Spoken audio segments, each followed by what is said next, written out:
Jina langu ni Sechelela Magoire, mhifadhi mwandamizi kutoka katika Makumbusho ya Taifa la Tanzania katika kituo cha makumbusho na nyumba ya utamaduni. Women Fund Tanzania wamekuwa ni washirika wetu wakuu katika maeneo ya msingi ya kazi zinazotekelezwa na taasisi ambazo nimekwisha kuainisha kwamba ni kukusanya, kuhifadhi, kutafiti, kuonesha na kutoa elimu kwa jamii kuhusu urithi wa utamaduni wa taifa letu kwa manufaa ya kizazi cha sasa na kijacho. Tulifanikiwa kufanya tafiti ya Mwami Teresa Ntale ambapo tuliweza kukusanya taarifa zake, tuliweza kwenda kufanya tafiti, kupata vielelezo vya kihistoria, kupata kumbukumbu na nyaraka ambazo tutazihifadhi sisi Makumbusho ya Taifa ili kuweza kuzihifadhi, kwa sababu Mwami Teresa Ntale alikuwa na mchango mkubwa sana katika taifa letu, akiwa ni mwanamke wa kwanza kuchaguliwa kuwa rais wa Baraza la Wanawake Tanzania mwaka 1958, na hivyo kuweza rekodi kwamba mwanamke anaweza.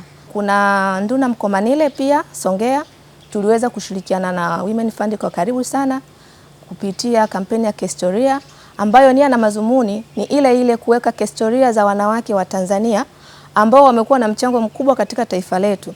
Tulifanikiwa kuweka onesho ambalo lilikuwa ni matokeo ya utafiti uliofanyika eneo la Kitanda Songea, lakini ambaye tukimwangalia Nduna Mkomanile kama mwanamke ambaye alishiriki katika vita vya Majimaji. Kutokana na taarifa tulizozipata, tuliona kuna haja ya kuanza kufungua kituo cha kuhifadhi historia hizi kwa wanawake ambao wanapatikana kusini mwa Tanzania, kwa sababu kuna si Nduna Mkomanile, wanawake ni wako wengi na wengine taarifa zao bado hazijaibuliwa ipasavyo, na ambao tulikuwa tunashirikiana na Women Fund kuhakikisha tunaibua taarifa za wale wanawake ambao walikuwa na mchango mkubwa katika taifa letu na taarifa zao hazikuweza kuhifadhiwa ipasavyo.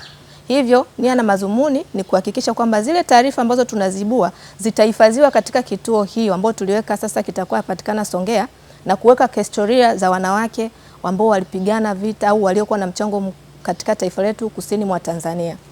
Women Fund wamekuwa ni wadau na washirika muhimu sana. Tuna taarifa ambazo zilikuwa zingine zimeandikwa ambazo hazikuwa sahihi, lakini kupitia kufanya tafiti ambazo tulikuwa tukishirikiana na Women Fund na tumezipata. Lakini vile vile tumeona kuna haja ya kuanzisha hii kanzidata ambayo itatambua mchango wa wanawake wengi. Historia ya wanawake haijaanza leo, ni ya muda. Tutakuwa na kanzidata ambayo itajaribu kuangazia historia katika vipindi mbalimbali vya kuangalia historia za wanawake zina mchango gani katika jamii zetu. Tunatoa shukrani za dhati kwa Women Fund Tanzania, tukiamini huu ni mwanzo wa safari yetu na tutaendelea kuwa pamoja kuhakikisha mwanamke ana nafasi ambayo inatambulika na ni miongoni mwa wadau muhimu katika maendeleo ya taifa letu.